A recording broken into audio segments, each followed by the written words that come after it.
Darkei Hashem Nistorim. The ways of Kodesh Baruch Hu indeed are so wondrous.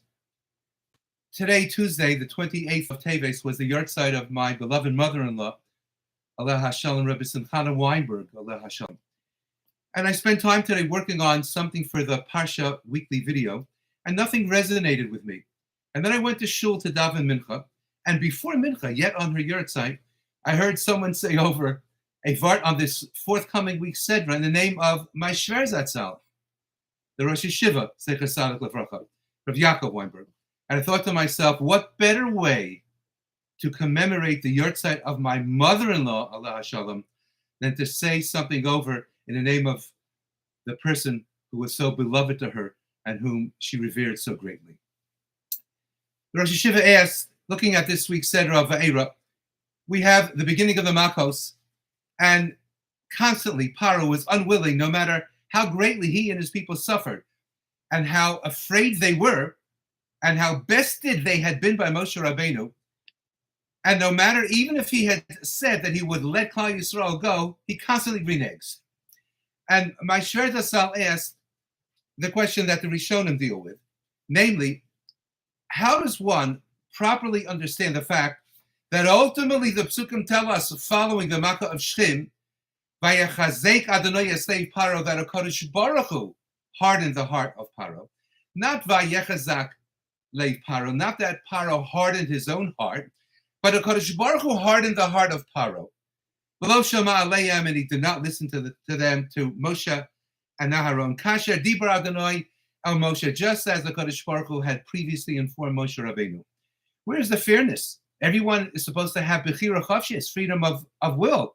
So if the freedom of will of Paro to permit them to be released is removed from him, is forfeited to him by a Kadosh Baruch Hu strengthening, hardening of his heart, then how could he ultimately be punished?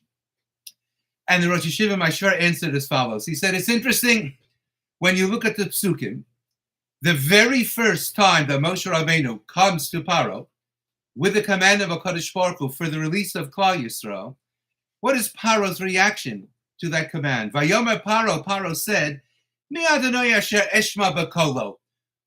Who is this God that I should listen to his voice, l'shalach es Yisrael, to send forth his nation of Israel? And said the Rosh Yeshiva, we find similarly by a Ben Sora Umora, who almost inexplicably, within 3 months of his having turned bar mitzvah, according to the Gemara, he is taken by his parents and he's brought before the Beis Din and he's given asra and he's warned, and ultimately he's killed. Why? Because he stole a certain amount of wine and he stole money in order to purchase the basar, this huge amount of meat that he eats.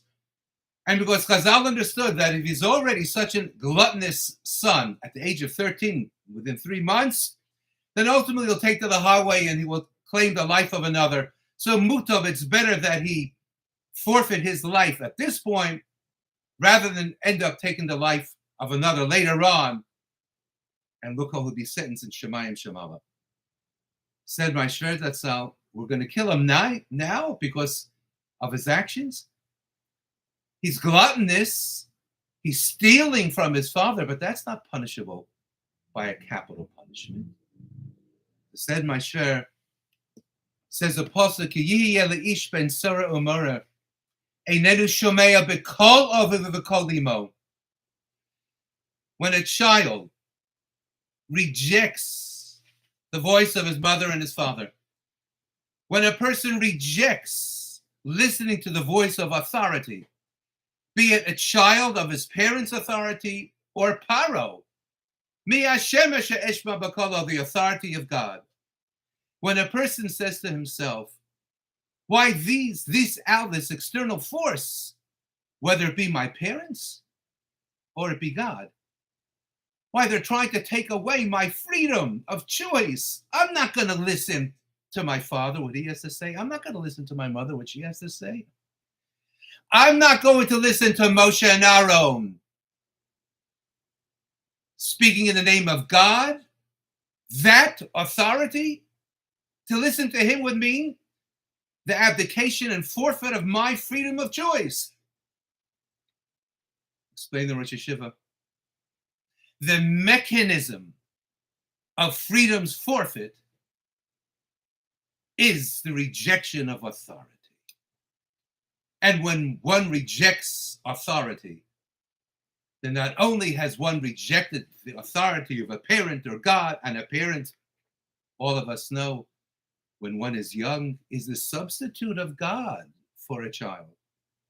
When one rejects authority, the direction of authority, one effectively, by oneself, on one's own, is forfeiting the greatest free election of choice that one is gifted by HaKadosh Baruch Hu.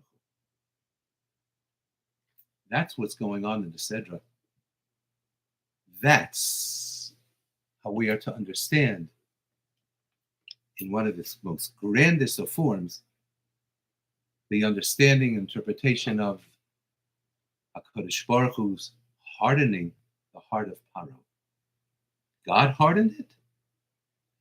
Paro, in the rejection of listening to the voice of HaKadosh Baruch Hu, effectively forfeits his own Bechira Chavshis. Have a wonderful Shabbos.